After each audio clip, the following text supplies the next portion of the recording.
بسم اللہ الرحمن الرحیم۔ السلام علیکم ناظرین۔ علامہ اقبال کے والد سے ایک سوال اکثر پوچھا جاتا ہے، اور ان دنوں بھی ہم سے یہ پوچھا گیا، کئی احباب نے یہ سوال پوچھا ہے کہ علامہ اقبال کو شاعر مشرق کیوں کہتے ہیں۔ علامہ اقبال کا شاعرانہ منصب اور شاعرانہ عظمت اور ان کی جو ملی خدمات ہیں وہ خود اس بات کا ثبوت ہیں کہ اگر دور حاضر کے مسلم شعراء میں سے کسی کے لیے شاعر مشرق کا ٹائٹل استعمال کیا جا سکتا ہے تو وہ علامہ اقبال کی شخصیت ہے۔ لیکن تاریخ اور علامہ اقبال کی زندگی اور ان کا وہ دور جس میں وہ اپنی شاعری سے قوم کو بیدار کر رہے تھے، قوم کی مردہ روح کو زندہ کر رہے تھے اور قوم کے سامنے ایک آئیڈیل اور ایک نصب العین کا تعین کر رہے تھے، اس دور کو جب ہم دیکھتے ہیں تو اس دور کے بڑے لوگوں نے، مقتدر اور معتبر لوگوں نے علامہ اقبال کو اس منصب کا اہل سمجھا۔ دسمبر 1911 میں آل انڈیا مسلم ایجوکیشنل کانفرنس نے یہ فیصلہ کیا کہ اس سال جو ان کا اجلاس ہونا ہے اس کی صدارت کے لیے علامہ اقبال کو بلایا جائے، اور یہ اجلاس ہونا تھا دہلی کے اندر۔ اور اس اجلاس میں علامہ اقبال کی شاعرانہ عظمت کا اعتراف کرتے ہوئے انہیں خصوصی طور پر پھولوں کا ہار پہنایا جائے، اور ملت کے بر صغیر کے جو بڑے مسلم قائدین ہیں، عمائدین ہیں، ان کی طرف سے علامہ اقبال کو خراج تحسین پیش کیا جائے۔ علامہ اقبال کو اس اجلاس میں آل انڈیا محمڈن ایجوکیشنل کانفرنس کے اجلاس میں بلایا گیا۔ اچھا، اس سے پہلے ذرا اس پہ بھی بات کر لیں کہ یہ آل انڈیا محمڈن ایجوکیشنل کانفرنس کیا تھی۔ ہم یہ کہہ سکتے ہیں کہ اس دور میں یعنی 1911 میں یہ مسلمانان برصغیر کا واحد ہماگیر، ملک گیر اور متفقہ فورم تھا جو مسلمانان برصغیر کے جذبات، ان کی آرزوؤں، ان کے مطالبوں اور ان کے تشخص کی نمائندگی کرتا تھا۔ آل انڈیا محمڈن ایجوکیشنل کانفرنس سر سید احمد خان نے قائم کی تھی، اور انہوں نے اس کی بنیاد 1886 میں علی گڑھ میں رکھی۔ یعنی اس کا پہلا اجلاس، آل انڈیا محمڈن ایجوکیشنل کانفرنس کا پہلا اجلاس 1886 میں علی گڑھ میں ہوا۔ اچھا، یہاں ایک اور بڑا دلچسپ نقطہ ہے جس کا ذکر کرنا ضروری ہے۔ مقصد کیا تھا؟ مسلمانوں کو بیدار کرنا اور ان کو تعلیم کی طرف لانا، اور تعلیم کی جو کمی ہے اس کو پورا کرنا۔ تین بڑے مقاصد سے جس کا بھی ہم ذکر بھی کرتے ہیں۔ تو اس کے لیے ضروری تھا کہ سب سے پہلے علمی ادارہ قائم کیا جائے جو بنیاد بن جائے۔ اچھا، کئی شہر جو تھے زیر غور تھے کہ ان شہروں میں سے کس شہر میں اس کام کا آغاز کیا جائے۔ تو جب مختلف تجاویز آئیں، سر سید اس اجلاس کی صدارت کر رہے تھے جس میں یہ کانفرنس بنائی جا رہی تھی۔ تو سر سید نے فرمایا کہ علی گڑھ سے ہمیں آغاز کرنا چاہیے، چونکہ علی گڑھ کا نام سیدنا علی مرتضیٰ کے نام پر ہے، اور سیدنا علی مرتضیٰ شہر علم کا دروازہ ہے۔ چونکہ ہم کام علمی شروع کر رہے ہیں، لہذا اس کا آغاز علی گڑھ سے ہونا چاہیے۔ یعنی آپ دیکھیں، جو ہمارے بڑے تھے، جو اس ملک کی بنیاد رکھنے والے لوگ تھے، وہ کس طرح کے احساسات رکھتے تھے، کس طرح کے جذبات رکھتے تھے، ان کے رجحانات کیا تھے، ان کی دلچسپیاں کیا تھیں، ان کے پیش نظر کس ہمارا جو قومی نشان ہے، ہمارے جو مشاہیر ہیں، ہمارے جو اکابرین ہیں، ہماری جو تاریخ ہے، اس کا کیا تقدس تھا اور کیا عظمت تھی۔ تو اس طرح پھر سب سے پہلے ایم اے او کالج اسکول جو تھا وہ علی گڑھ میں بنا، پھر آگے دوسرے شہر میں بھی، یہ مراد پور اور بقیہ شہر میں بھی یہ چیز پھیلتی چلی گئی۔ اچھا، یہ فورم جو 1886 میں بنا تھا، آگے چل کر کے یہی جو کانفرنس ہے، یعنی آل انڈیا محمڈن ایجوکیشن کانفرنس، یہ آل انڈیا مسلم لیگ کی ماں ثابت ہوئی۔ یعنی آل انڈیا مسلم لیگ نے اس کی کوکھ سے جنم لیا۔ وہ کیسے؟ جس وقت 1905 کے اندر ہندوؤں نے کمپین چلا دی جو بنگال کی تقسیم تھی اس کو ختم کرنے کے لیے، اسے منسوخ کروانے کے لیے، تو یہ لمحہ مسلمانوں کے لیے بہت ہی بے چینی کا اور پریشانی کا لمحہ تھا۔ ان کا کوئی ایسا فورم بھی نہیں تھا جہاں سے وہ اپنے حق میں آواز اٹھا سکیں۔ تو ان دنوں میں، اس سے اگلے سال 1906 میں ڈھاکہ میں ہی آل انڈیا محمڈن ایجوکیشن کانفرنس کا اجلاس ہو رہا تھا۔ اچھا جناب، یہ اجلاس جو ہو رہا تھا یہ نواب سلیم اللہ خان نواب آف ڈھاکہ نے بلایا تھا 27 دسمبر 1906 کو۔ اس اجلاس میں فیصلے کیے جانے تھے کہ ہم مسلمانوں کے لیے کیا اقدامات کریں، ان کی تعلیم کے لیے، ان کے بقیہ معاملات کے لیے۔ اور اچھا، اس سے پہلے جیسے میں نے ذکر کیا کہ یہ جو آل انڈیا محمدن ایجوکیشن کانفرنس تھی، یہ قائم کس لیے ہوئی تھی؟ پہلی بات یہ تھی کہ مسلمانوں کو جدید تعلیم سے آشنا کیا جا سکے۔ دوسرا یہ، جو انگریزی ادارے بن رہے تھے، انگریزی تعلیم کے ادارے بن رہے تھے، وہاں پر بھی دینی تعلیم کو شامل کروایا جائے۔ اور تیسرا اس کا مقصد یہ تھا، جو ہمارے روایتی ادارے موجود تھے، مدارس تھے، چھوٹے اسکول تھے، لوگوں نے اپنی کوششوں کے تحت جو ادارے بنا رکھے تھے، ان کو بھی اتنا اپ گریڈ کیا جائے کہ وہ جدید تعلیم بھی اپنے پاس آنے والے طلباء و طالبات کو دیں۔ یعنی اس کے بنیادی 3 یہ اہداف تھے۔ اب جب یہ سیشن ہوا 27 دسمبر 1906 کو، تو اب یہ سیشن ختم ہوا جی 29 دسمبر کو۔ جب یہ ختم ہو گیا تو اب جو پورے ہندوستان سے مسلمان آئے ہوئے تھے، اب انہوں نے سوچا کہ اب ہم اس مسئلے کا کیا حل کریں۔ جو ہندو، انگریز سے تو ہمیں ظلم و جبر کا سامنا تھا ہی، ہندو بھی اب ہمارے حقوق پہ ڈاکہ ڈال رہا ہے، اور تقسیم بنگال کے خلاف جو انہوں نے کمپین چلا رکھی ہے۔ تو اس سے اگلے دن یعنی 30 دسمبر 1906 کو دوبارہ اجلاس بلایا گیا، اور اس اجلاس میں پھر آل انڈیا مسلم لیگ قائم کی گئی۔ اور اس وقت آل انڈیا مسلم لیگ کے جو جتنے یہ لوگ تھے کانفرنس کے، ایجوکیشن کانفرنس کے، سارے اس کے بانی ممبر بن گئے، اور 2 بڑی شخصیات کو، نواب محسن الملک کو اور نواب وقار الملک کو، اس کا کنوینئر بنایا گیا۔ یعنی 2 کنوینئر تھے آل انڈیا مسلم لیگ کے پہلے، جنہوں نے آگے چل کے پھر اس پارٹی کو، جماعت کو منظم کیا، اور یہ پھر مسلمانوں کی ایک نمائندہ جماعت بن کے ابھری، جس پہ آگے ساری جد و جہد تاریخ کا حصہ، اور ہم اس کے بارے میں تفصیل سے جانتے بھی ہیں۔ یہ تھوڑا تعارف اس لیے کروایا، یہ پتہ چلے کہ جس فورم کے اجلاس کی صدارت کے لیے علامہ اقبال کو 1911 میں دہلی بلایا گیا تھا، اور جہاں پہ علامہ اقبال کی شاعرانہ عظمت کا اعتراف کیا جانے والا تھا، وہ فورم تھا کیا، اور اس کی اہمیت مسلمان برصغیر کی قومی زندگی میں کیا تھی۔ اچھا، اب اس اجلاس میں علامہ اقبال تشریف لے گئے، اور علامہ اقبال نے اس کا جناب جو تیسرا سیشن تھا اس کی صدارت کی، اس کی تیسرے سیشن کی صدارت کی، اور اس کے بعد ایک خاص سیشن منعقد ہوا، جس سیشن کے اندر شبلی نعمانی نے تمام شرکائے کانفرنس کی طرف سے نمائندے کے طور پہ علامہ اقبال کو پھولوں کا ہار پہنانا تھا، اور ساتھ علامہ اقبال کی شاعرانہ عظمت کو خراج تحسین سب کی طرف سے پیش کرنا تھا۔ اب میں کچھ نام آپ کے سامنے رکھتا ہوں کہ اندازہ ہو اس کانفرنس میں اور اس سیشن میں، جس میں علامہ اقبال کی شاعرانہ عظمت کے اعتراف کے لیے تقریب منعقد کی جانی تھی، کون کون لوگ تھے۔ شبلی نعمانی اس میں تھے جناب، اس میں شاہ سلیمان پھلواری تھے، سید سجاد حیدر جلدرم تھے، خواجہ کمال الدین تھے، سر آغا خان تھے، سید حسین بلگرامی تھے، حکومت کے عہدیداران تھے، اور ہندوستان کی ریاستوں کے فرما روا تھے، اور ان کے علاوہ بہت بڑی بڑی بزرگ ہستیاں جو تھیں وہ اس سیشن کے اندر شامل تھیں۔ یہ جو سیشن ہوا جس میں علامہ اقبال کو خراج تحسین پیش کیا جانا تھا، اس کو پریزائڈ کیا شاہ سلیمان پھلواری نے، جو اس دور کی بہت بڑی روحانی اور علمی شخصیت تھے۔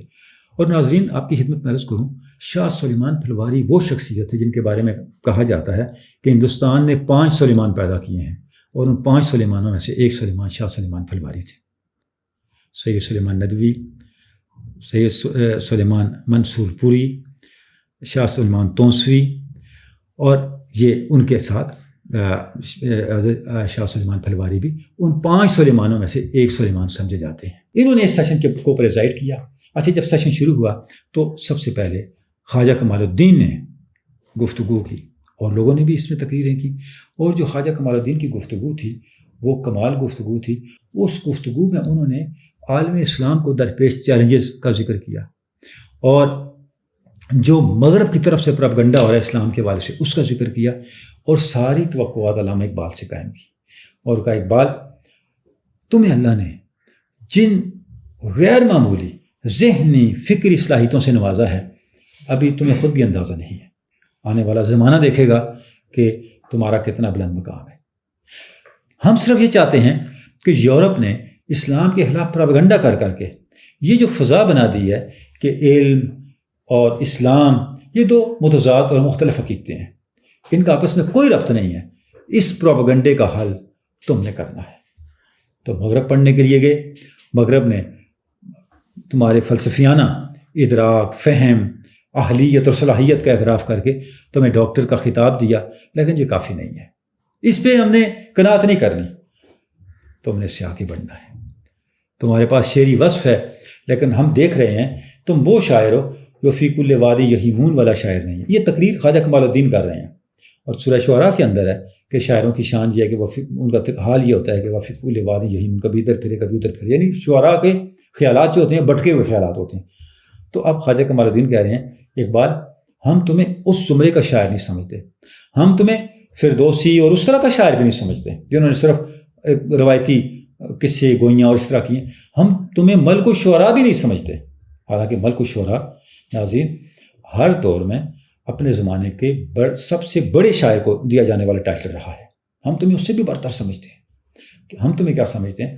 ہم تمہیں وہ شاعر سمجھتے ہیں جس نے سوئی قوم کو بیدار کرنا ہے، قوم کو زندہ کرنا ہے اور قوم کے اندر روح پھونکنی ہے۔ تو ہم یہ چاہتے ہیں کہ اچھا اب آپ دیکھیں، میں ایک جملہ پڑھتا ہوں، یہاں خواجہ کمال الدین کہہ رہے ہیں اقبال، وہ ہار جو قوم آج تیرے گلے میں عملاً ڈال رہی ہے اور تو اس کا حقیقی طور پر مستحق ہے، وہ ان گل ہائے فردوس بری کے مقابل کیا حیثیت رکھتے ہیں جو خدمت قرآن تیرے لیے وقف کر سکتی ہے۔ یعنی اقبال جو تو قرآن کا میسیج لے کے آ رہا ہے، اس قرآن مجید کی خدمت کی وجہ سے تمہیں جو اللہ پھول عطا کرے گا اس کے مقابلے میں ہمارے دیے جانے والے پھولوں کی کوئی حیثیت نہیں ہے۔ اچھا اس کے بعد کہتے ہیں قوم تجھے ملک الشعراء بنانا چاہتی ہے، اگر ویسا کرنا چاہتی ہے تو وہ غلطی پر ہے۔ کیوں؟ اگر کوئی تجھے ملک الشعراء سمجھتا ہے تو وہ پست ہمت ہے، اگر تو اس پہ کانے ہوا تو بھی پست ہمت ہے۔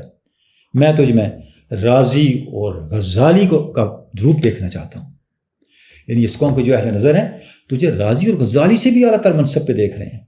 تو علامہ اقبال، اب آپ دیکھیں 1911 کی بات ہے۔ اچھا اس کے بعد جناب کیا ہوا، علامہ اقبال نے پھر اس کے بعد جواباً خطاب بھی کیا، اور جو اعتراضات اٹھائے تھے خواجہ کمال الدین نے مغرب کے بیان کی، اعتراضات کہ اسلام اور علم اور اس دنیا کی تہذیب کے اندر اور international human global human society کے اندر اسلام کا انپٹ کیا ہے، تو علامہ صاحب نے پھر تاریخ سے استشہاد کرتے ہوئے ریفرنس لیتے ہوئے بتایا کہ کون کون سا مغربی فلسفی کس مسلمان فلسفی سے روشنی لے کے فلسفی بنا ہے۔ یعنی مغرب کا تو سارا علم ہی عالم اسلام سے مستعار ہے۔ اگر اندلس کی اور اسپین کی یونیورسٹیاں نہ ہوتی تو نہ بیکن ہوتا، نہ اسٹارٹ مل ہوتا، نہ ان کے بقیہ جو فلسفی ہیں وہ ہوتے۔ پھر ڈیکارٹ اور غزالی اور ان کا ربط کیا ہے، پھر حضرت شیخ اکبر محی الدین ابن عربی، ان کا امپیکٹ کیا، ایک ایک چیز کو حضرت علامہ نے بیان کیا اپنی جوابی گفتگو میں، اور بیان کرنے کے بعد بتایا کہ عالم اسلام کا مسلم جو اہل علم ہے ان کا تہذیب انسانی پہ اتنا بڑا احسان ہے کہ کوئی صاحب نظر اس کا انکار نہیں کر سکتا۔ اچھا اس کے بعد پھر شبلی نعمانی کو بلایا گیا۔ سجاد یلدرم نے شبلی نعمانی سے درخواست کی کہ وہ آئیں اور علامہ اقبال کو پھول پہنائیں۔ اب شبلی نعمانی نے علامہ اقبال کے گلے میں پھولوں کا ہار ڈالا اور اس کے ساتھ ایک چھوٹی سی تقریر بھی کی، جس میں انہوں نے کہا کہ آج ہم علامہ اقبال کو جو یہ عزت دے رہے ہیں یہ رسمی تقریب نہیں ہے، یہ وہ عزت ہے جو قوم کے دلوں میں موجود ہے۔ علامہ اقبال کی ہے، اقبال تیری عزت اور تیرا وقار قوم کے دلوں میں ہے، اور ہم یہ صرف ایک رسم ادا کر رہے ہیں، اور یہ رسم بھی اس عزت اور وقار کو پورے کا پورا طور پہ بیان نہیں کر رہی جو عزت اور وقار قوم کے دلوں میں تیرے لیے موجود ہے۔ اس کے بعد بھی پھر حضرت علامہ نے شکریہ کے کلمات کہے۔ اچھا اور ساتھ یہ بھی کہا کہ میرے اوپر مغرب کی طرف سے ایک الزام ہے کہ میں پان اسلامزم کی بات کرتا ہوں۔ پین اسلامزم کا مطلب یہ ہے کہ مغرب کے مقابلے میں اور دوسری دنیا کے قوموں کے مقابلے میں اسلام کو موٹیویٹ کر کے کھڑا کرنے کی بات کر رہا ہوں۔ تو علامہ نے کہا بالکل میں پین اسلامزم کی بات کرتا ہوں، میں اسلام کی ریوائول کی بات ہی نہیں کرتا، میرے دل کے اندر ایک اسپرٹ اور ایک جوش ہے، اور میں دیکھ رہا ہوں کہ اسلام غالب آئے گا۔ بس میری ساری کوششوں کا مقصد ایک ہے، یہ جذبہ اور یہ اسپرٹ میں اپنی قوم میں منتقل کر دوں۔ اور علامہ نے پھر فرمایا کہ مجھے یقین ہے کبھی بھی مسلمان جو ہیں یا اسلام دبا ہوا نہیں رہے گا۔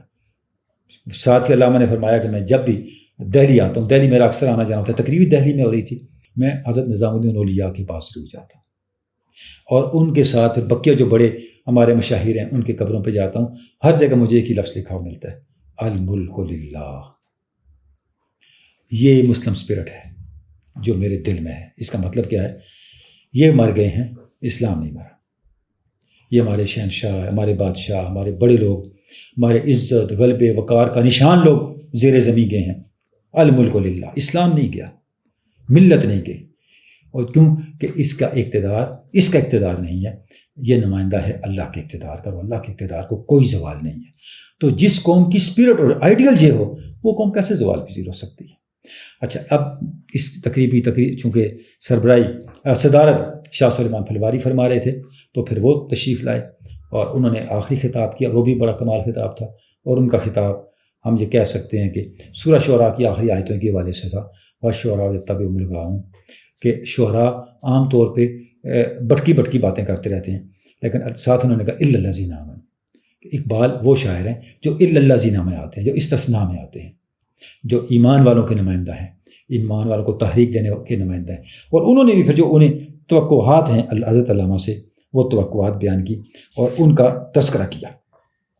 تو جناب اس طرح سے جو اس دور کے بڑے لوگ تھے، ہندوستان کے مسلمانوں کے بڑے نمائندہ لوگ تھے، انہوں نے علامہ اقبال کی شعری عظمت کا اعتراف کرتے ہوئے آپ کہہ سکتے ہیں اگر کسی شخصیت کو اپنا ترجمان قرار دیا، کسی شخصیت کو اپنا ماؤتھ پیس قرار دیا، کسی شخصیت کو اپنی زبان قرار دی، تو وہ اقبال ہے، اقبال کو قرار دیا. اچھا، اس کے بعد ایک بڑا جو ہے اسٹیپ، وہ 1922 میں اسی علامہ کے اس ٹائٹل کے حوالے سے میں عرض کر رہا ہوں، ایک بڑا سنگ میل ہے. وہ ذوالفقار علی خان کی کتاب ہے اے وائس فرام دا ایسٹ، یہ 1922 میں چھپی ہے جی. اور ذوالفقار علی خان بھی بہت بڑی شخصیت تھے، انجمن حمایت اسلام کے صدر رہے، وہ کونسل آف اسٹیٹ کے وائس چیئرمین تھے. اس کے علاوہ وہ آپ کہہ سکتے ہیں پنجاب ہسٹوریکل سوسائٹی کے وائس پریزیڈنٹ تھے. یعنی علمی لحاظ سے، سماجی خدمات کے لحاظ سے، اور ریاستی سطح پہ مقتدر حلقوں کے اندر مسلمانوں کی نمائندگی کے لحاظ سے ایک بہت سربراہ اور قداور شخصیت تھی. انہوں نے لکھی کتاب دی وائس فرام دا ایسٹ، اور وائس فرام دا ایسٹ، اور یہ علامہ اقبال کی شاعری کے بارے میں تھی.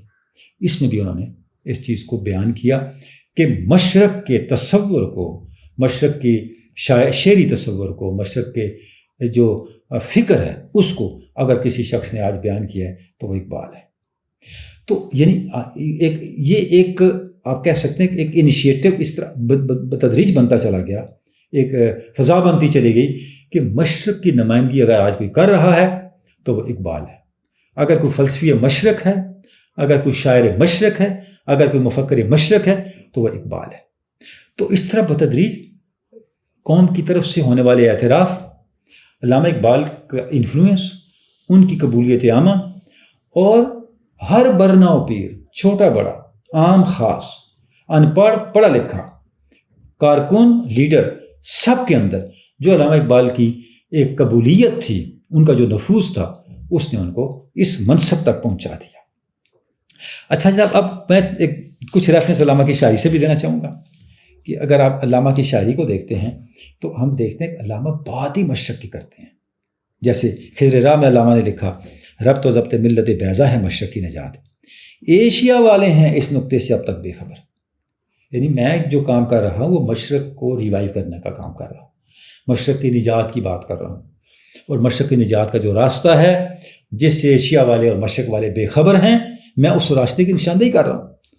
اچھا، اب پیام مشرق کے اندر علامہ نے کمال بات لکھی، سے جانے بے قرار آتش کشادم، دل در سینہ مشرق نہادم.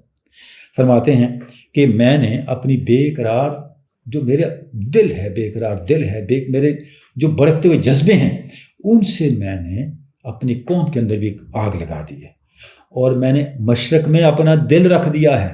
یعنی ہم تو شاعر مشرق کی بات کر رہے ہیں نا، علامہ کہہ رہے ہیں مشرق جو درختہ ہے تو اس کے اندر میرا دل درختہ ہے. میں نے مشرق سویا ہوا تھا، مشرق مفروش تھا، مشرق بے جان تھا، مشرق بے روح تھا، دل در سینہ مشرق نہادم، میں نے اپنا دل مشرق کے سینے میں رکھ دیا ہے. اللہ اکبر. اچھا، اس کے بعد مشرق کے بارے میں جو علامہ نے نمائندگی کی ہے اس حد تک، جو ان کی فارسی کتاب ہے پس چه باید کرد ہے اقوام شرق، یعنی پوری اقوام شرق کو مخاطب کر کے علامہ جو ان کے سامنے ایک مینیفیسٹو رکھتے ہیں، جو ایک منشور رکھتے ہیں، جو ایک ضابطہ رکھتے ہیں، وہ کمال ضابطہ ہے، اور آج تک مشرق اس پہ نہیں آیا. اور جب تک اس میں شاید کوئی یہ مبالغہ نہیں ہوگا، جب تک مشرق علامہ کے اس مینیفیسٹو پہ اور اس بنیادی نقطے پہ نہیں آتا، شاید نہ دنیا میں امن ہو، نہ دنیا میں بیلنس آف پاور ہو اور نہ دنیا میں سکون. یہ جو جنگ جدل خون خرابہ افراتفری غریب قوموں کے اوپر طاقتور قوموں کی یلغار، یہ جو ہم دیکھ رہے ہیں اس کے ختم ہونے کا کوئی امکان نہیں ہے. وہ کون سا نقطہ ہے؟ علامہ فرماتے ہیں مشرق کو کیا کرنا چاہیے؟ فرماتے ہیں نقش از جمعیت خاور فگن واسطاں خود راز دست اہرمن. اے مشرق، تیرے گلے کے اوپر شیطان نے اپنے پنجے گاڑ رکھے ہیں، اپنے آپ کو اس سے چھڑا. اس کا ایک ہی راستہ ہے، تم اپنی یونائٹڈ نیشن بناؤ. جمعیت خاور اپنی یونائٹڈ نیشن بناؤ. جب تک تم، اب دیکھیں کب کی بات ہے، 30s میں علامہ یہ لکھ رہے ہیں، جب تک تم اپنی یونائٹڈ نیشن نہیں بناؤ گے، اپنا انڈیپینڈنٹ فورم نہیں بناؤ گے. جمعیت اقوام اس وقت یہ یونائٹڈ نیشن تھی، لیگ آف نیشن، اس کے مقابل تمہارا کچھ حال نہیں ہے. خیز و اذکار امم و کشا گرے نشائے افرنگ را اثر بنے. فرماتے ہیں تم نے اپنے آپ کو نہیں بچانا. ہے مشرق، ہے عالم اسلام، ہے ملت اسلامی، تم نے اپنے آپ کو نہیں بچانا. تم نے کیا کرنا ہے؟ کار امم بکشا، تم نے دنیا کی قوموں کو بچانا ہے. اور یہ تب ہوگا جب تم اپنے سر سے نا فرنگ کے نشے کو نکال دو، اس کے خمار کو، اس کے روب کو، اس سے انسپائر ہونے کو، اس سے مغلوب و مغلوب ہونے کو، اس وہم کو ذہن سے نکال دو. تم دنیا کو لیڈ کرنے والے ہو، تم دنیا پہ رول کرنے والے. اور یہ کب ہوگا؟ جب تم جمعیت خاور united nation of the east establish کرو گے. اچھا، یہ تو فارسی ہے، اور اس سے کھل کے علامہ نے کہہ دیا ضرب کلیم کے اندر ایک چھوٹی سی نظم ہے جس کا شعر تو بڑا معروف ہے، ہم سنتے رہتے ہیں، لیکن اس کے عنوان کی طرف توجہ بڑی کم جاتی ہے. اس نظم کا عنوان کیا ہے؟ جمعیت اقوام مشرق. جمعیت اقوام مشرق. تیراں ہو اگر عالم مشرق کا جنیوا، شاید قرائے ارض کی تقدیر بدل جائے. اب یہاں پہ علامہ بات ہی united nation of the east کی کر رہے ہیں، اور نظم کا ٹائٹل ہی یہ رکھا ہے کہ جمعیت اقوام مشرق. جب تک یہ نہیں بنتی، قرائے ارض کی تقدیر نے کوئی نہیں بدلنا. اور آخری بات جس پہ ہم بات ختم کریں گے کہ علامہ کو اپنے اس منصب کا احساس بھی تھا، ادراک بھی تھا، اور پتہ تھا کہ میں دنیا کی تاریخ کے دائرے میں کیا کردار ادا کر رہا ہوں. بار جبریل کی ایک نظم ہے جس میں فرمان خدا فرشتوں کے نام، فرشتوں سے فرمان خدا جاری ہو رہا ہے فرشتوں کے لیے کہ اے فرشتوں تم یہ کام کر دو. بڑی معروف نظم ہے جس کے بڑے معروف اشعار ہیں. اٹھو میری دنیا کے غریبوں کو جگا دو، کاخ عمرا کے در و دیوار ہلا دو، سلطانی جمہور کا آتا ہے زمانہ، جو نقش کو ہم تم کو نظر آئے مٹا دو. جس کھیت سے دہقاں کو میسر نہیں روزی، اس کھیت کے ہوش آئے گندم کو جلا دو. اس نظم کا ایک بڑا کمال شعر ہے. وہ شعر کیا ہے؟ فرمان خدا جاری ہو رہا ہے فرشتوں کے نام. کیا فرمان جاری ہو رہا ہے؟ تہذیب نبی کارگہ شیشہ گراں ہے. تہذیب نبی کارگہ شیشہ گراں ہے، آداب جنو شاعر مشرق کو سکھا دو. یعنی علامہ کہہ رہے ہیں کہ فرمان جاری ہو چکا، فرشتوں کے نام اللہ کا فرمان جاری ہو چکا کہ برصغیر میں ایک شاعر ہے اور وہ شاعر مشرق ہے. اسے تم نے کیا سکھانا ہے؟ عشق کے آداب سکھانے ہیں.